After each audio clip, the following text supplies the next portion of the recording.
मैत्रिणींनो, तुमच्या घरात किंवा आमच्या घरात कोणाच्या घरात असो, कारल्यांना बघून ना सर्वच तोंड फिरवतं, कारण ते खरोखर लागतात तेवढी कडू. चला तर मग आज ना इतकी टेस्टी भाजी बनवूया, ही सर्वसुद्धा आवडीने खाणार आहेत आणि तुम्ही तोंडी लावायला कोणत्याही भाजीबरोबर तुम्ही याला ॲड करू शकता. त्यासाठी मी इथे छोटे मधले कारले घेतलेले आहेत. हे छोटे कारले ना थोडे टेस्टी लागतात, कारण हे ना गावठी असतात. तुम्ही मोठे पण घेऊ शकतात. कारल्यांना ना स्वच्छ पाण्याने धुवून घ्यायचं आणि कोरडं करून घ्यायचं आहे. पूर्ण पाणी इथे काढून घ्यायचं आणि सुकं करून घ्यायचं आहे. आता हे छोटे कारल्यांना मी तर मागचे आणि पुढचे देठ कापून घ्यायचे आहेत आणि त्यांना मी या शेपमध्ये कापणार होती उभे. तुम्हाला आवडेल तर तुम्ही तिथे छोटे छोटे तुकडे पण करू शकता किंवा गोल पण कापू शकता. मी तर त्याचा अंडा आकार देणार होती, म्हणजे या साईजमध्ये एकदम बारीक बारीक स्लाईस कापायचे आहेत. हे कारले थोडे छोटे आहेत म्हणून जास्त कापसुद्धा मोठे होणार नाहीत आणि जरा मोठे काप जरी झालेत ना, ते शिजून छोटे छोटे आपोआपच होऊन जातात. आता याच्यामधले बी वगैरे अजिबात काढायचे नाही आहे, कारण हे कवळे आहे. जास्त जर पिवळे पडलेले ज्या कारल्यामध्ये बी असतात ना, तुम्ही ते काढून घेऊ शकता. हे बघा, मी अशा प्रकारे हे सर्व कारले इथं कापून घेतलेले आहेत आणि सर्व एकच साईजमध्ये कापलेले आहेत, जेणेकरून दिसायला सुद्धा ही भाजी छान दिसणार आहे. आता याच्यामध्ये ना थोडंसं मीठ टाकून घ्यायचं आहे, म्हणजे त्याचा कडवटपणा निघून जाईल. सर्व कारल्यांना मीठ हाताने चोळून घ्यायचं आहे. त्याला 5 ते 10 मिनिटं तुमच्याकडे जेवढा वेळ असेल तुम्ही याला झाकून ठेवा. नंतर त्या कारल्यांमधलं पाणी काढून घ्यायचं आहे, थोडेसे कारले हाताने प्रेस करून, म्हणजे आपला कारले अजिबात कडू लागणार नाही. त्यानंतर गॅसवर कढाई किंवा पॅन तुम्ही काही ठेवू शकता. चला तर आता आहे ना, कारल्यांसाठी एक सिक्रेट मसाला तयार करूया. खूप सुंदर टेस्ट लागते या मसाल्यांमध्ये. त्यासाठी सर्व साहित्य इथे समप्रमाणात, म्हणजे एका चमच्याने घेतलेले आहेत. 1 चमचा जिरे, 1 चमचा मी इथं बडीशोप घेतलेली आहे, 1 चमचा मी इथं पिवळी राई घेतलेली आहे आणि चक्री फुलचे छोटे तुकडे करून घेतलेले आहे. त्याच्यामुळे खूप टेस्ट येते आणि सुगंधसुद्धा भाजीचा मस्त येतो.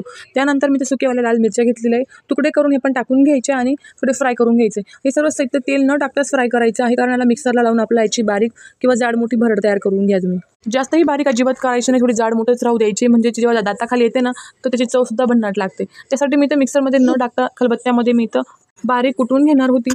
आता थोडंसं भाजीला दाटसर किंवा घट्टसर बनवण्यासाठी किंवा बाइंडिंग येण्यासाठी आपण यांना जास्त करून शेंगदाणेच वापरतो. आता इथे शेंगदाणे न वापरता इथे ना, आपण जी भाजीची शेव असेल किंवा तुमच्या घरात कोणत्याही प्रकारची शेव असो, आलू भुजिया किंवा आलू शेव काही असतं, तुम्ही ती सुद्धा घेऊ शकता. आता माझ्याकडे नाही भाजीची शेव होती, मी ते टाकलेली आहे. त्याच्यामध्ये ॲड करून घ्यायची आहे आणि ती पण अशी जाड मोठंच तयार करून घ्यायची. तुम्हाला शेंगदाणे वापरायची सुद्धा गरज पडणार नाही. शेवमुळे ना इथे टेस्टसुद्धा छान बनणार आहे. हे बघा, एकदम अशा पद्धतीने हे वाटून घ्यायचं आहे, कुटून घ्यायचं आहे.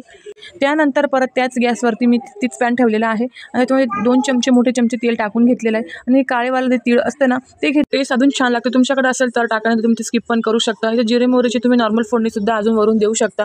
हे तेलामध्ये टाकलं केलं की तर कारलेसुद्धा टाकून घ्यायचे आहे आणि कारले तेलामध्ये फ्राय करून घ्यायचे आहेत, म्हणजे त्यांच्यामधला असलेला जो कच्चापणा किंवा अजून थोडाफार वास असतो ना, तो पण निघून जाईल आणि आपला मसाला अजिबात भाजला जाणार नाही आणि एकदम असा काळपट होणार नाही. तुम्हाला जर भरवा कारली बनवायची असेल ना, तेव्हा सुद्धा तुम्ही हा सिक्रेट मसाला टाकू शकता.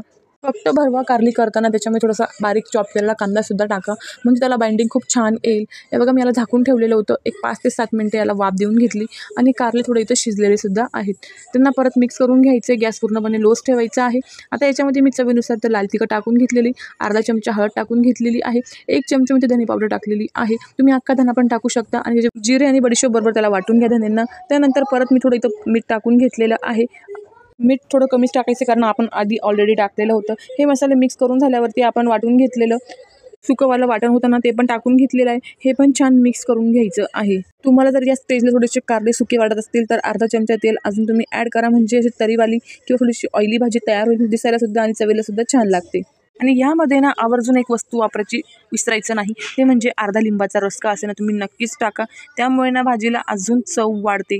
लिंबाचा रस नसेल तर तुम्ही इथं आमचूर पावडर पण 1 चमचा ॲड करू शकता.